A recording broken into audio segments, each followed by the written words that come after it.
ก็แพงนวลน้องแดงจงซื้อค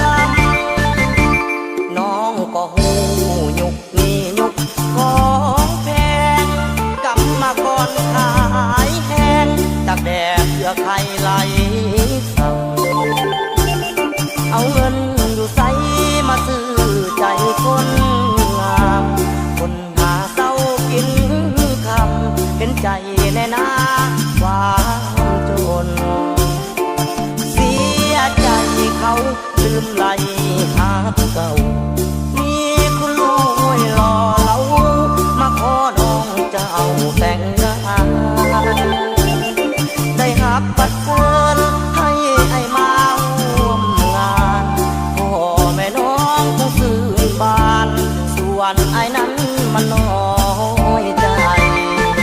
จนเงินแต่งบ่ได้น้องแดงมาคล้องจนทั้งเงินทั้งทองพร้อมกระดองของใสขาดเกินเงินคำบ่ได้ผลงามเพียงกายวาสนาผู้หายบ่หวังได้แต่งน้องแน่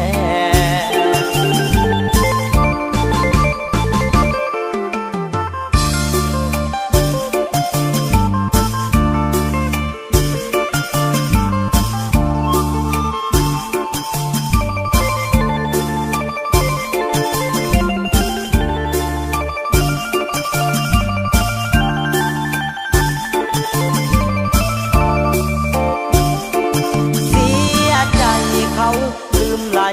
หาเก่ามีคุณลูกห้วยรอเรามาขอน้องเจ้าแต่งงานได้หับบัตรเชิญให้ไอ้มาร่วมงานพ่อแม่น้องคงซื้อบ้านส่วนไอ้นั้นมันน้อยใจจนเงินแต่งบ่ได้น้องแดงมาคล้องจนทั้งเงินทั้งทองพร้อมกระดองของใสขาดเกินเงินคำบ่ได้ผลงามเพียงกายวาสนาผู้หายบ่หวังได้แต่งน้องแน่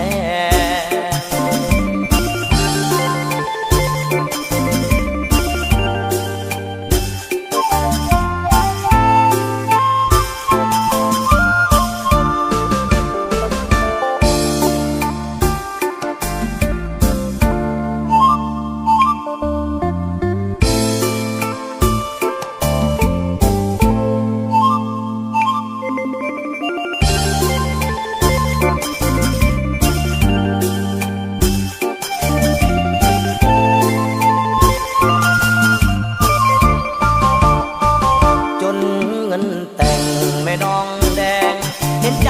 แน่นะไอ้ต้องขอเวลาไปสอกหาเงินแต่งสิคอยโหมเงินไปมันหมายแก้มแดงเข้าก็ยากมากก็แพงนวลน้องแดงจงซื้อคำน้องก็หูยุกนี่ยุกของแพงมาก่อนขายแห้งจากแดดเพื่อใครไหลสั่งเอาเงินอยู่ใสมาซื้อใจคนงามคนหาเศร้ากินคำเป็นใจแน่นาความจนเสียใจเขาลืมไหลหาเก่ามีคุณลูกห้วยร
ว่าน้องแดงต้องเสื้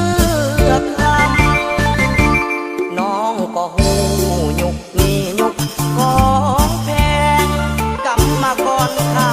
ยแห้งตากแดดเพื่อใครไหลสั่ง